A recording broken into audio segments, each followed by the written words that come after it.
Welcome to another Players to Watch episode, and today we're looking at budget and mid-priced midfielders. So we'll begin by taking a look at these four midfielders.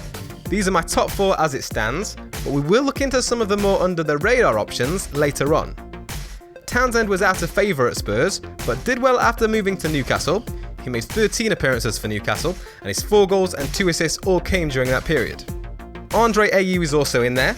He started the season strong with Swansea and went on to manage a very respectable 12 goals and 5 assists. Not bad for a 7.5 million option. Alli and Roberto Firmino are the more expensive options, probably more mid-priced than budget, both at 8.5 million, but they each had great seasons, and I'm going to be talking about them in more detail later on.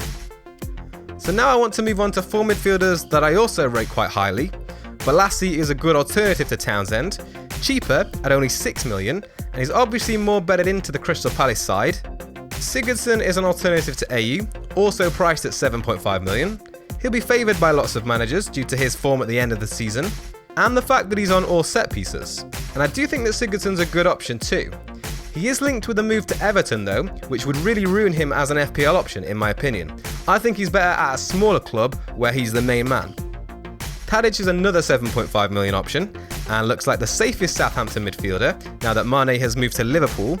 He's on penalties and managed a decent return of 8 goals and 13 assists last season, and also created 73 chances, which is the highest of all the midfielders featured in this video. In fact, only 6 midfielders created more chances than Tadic, and amongst them were De Bruyne, Eriksen, Payet and Ozil. And Arnautovic is another 7.5 million option, who had decent returns last season, 11 goals and 6 assists. Probably not someone who's a good all-round option, but someone to get in when Stoke have good fixtures. And finally, I want to look at some of the more obscure picks that are highly risky but could pay off. Redmond comes in at 6 million after his move to Southampton. In the absence of Mane, if he can nail down a starting place, he could provide great value. Chadley is out of favour at Spurs, but heavily linked with a move to Swansea. I'd imagine as a replacement for Sigurdsson should his move to Everton go through. All of that is just speculation at this stage though, but at 6.5 million, Chadley could be a great option if he was to move to Swansea and become a regular starter. Theo Walcott is another player who's out of favour. Priced at 7.5 million, the Arsenal midfielder is unlikely to start regularly next season. However, Arsenal may be without the likes of Sanchez, Ozil, Giroud and Welbeck at the very start of the season. Welbeck is injured and the others all competed in international tournaments, and Wenger has hinted at allowing them an extended rest. So there's a chance that Walcott could start the season as an out-of-position option, playing up front. And finally, I want to look at the cheap Chelsea midfielders, so Fabregas and Willian both fall into this category. I don't think they're options to consider straight away, as we need to know how they'll fit into Conte's system, but if they each have attacking roles, they could provide good value at 2.5 million cheaper than Eden Hazard. And to finish off the episode, I want to quickly look at my top 3 budget midfield options in more detail. So first up is Andros Townsend. His underlying stats are much better than Alli's from far less game time. He's already started working with the Crystal Palace squad in pre-season, so I'm expecting big things from him next season. Ayew is also in my top 3. I do like Sigurdsson, but as things stand, Ayew looks highly likely to be out of position as a striker next season, unless Swansea make a signing in that area.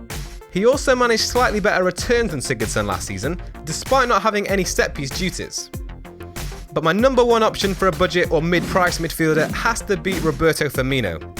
He made a great start to his Liverpool career, managing 10 goals and 8 assists last season from only 31 appearances.